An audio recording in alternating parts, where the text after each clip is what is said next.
let's move on to the next one. Now, you're going to tell me that you're interested in a team, and I bet them already as well, but they are, I'm just going to give you this stat. They are 3-30 straight up on the road in Pittsburgh since 1990 in the wild card era. That is the Cleveland Browns. What are you doing here?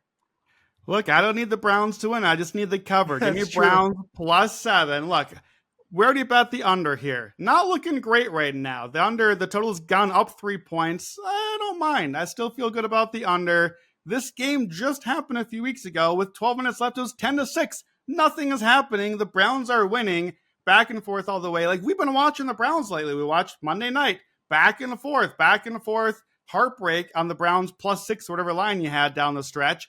The Browns are competing, though. Jameis has this team believing. They're having fun. He gives them a chance. And the Browns, I think, have been best in these rivalry games.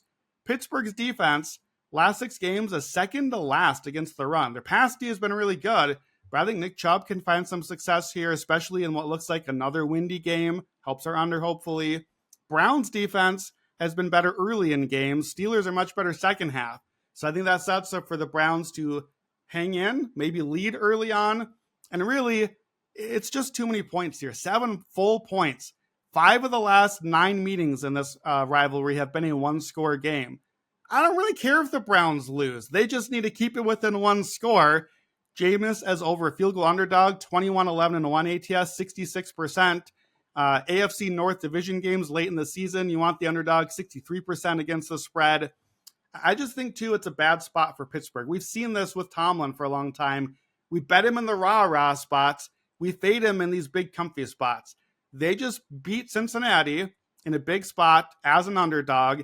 They got next Philadelphia, the rival in state, then Ravens and Chiefs on Christmas. So, like, they've got their eyes on other games here. And if you look at the trend, Tomlin, when he is favored by more than 6 after the Steelers covered as underdogs, so after they got the rah-rah win, or at least the cover, what happens when they're big favorites?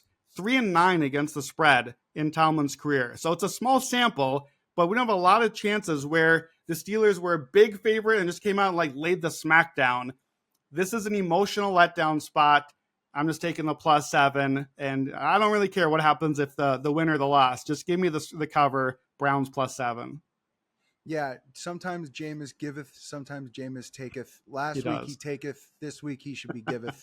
So that's kind of, and honestly, if the Steelers, and I might be asking for like trouble here, but if the Steelers get up early, say 7-0 or whatever, I'm interested in like a live SGP of like Browns to cover or win and Jameis over passing yards or something like that. Because I think you're going to see the exact same script of he is just going to throw the ball all over the place. And we've seen Pittsburgh secondary can be beat. It's their pass rush and Watt and all them that create tons of turnovers. But if Jameis gets it out of there, I think there's a shot.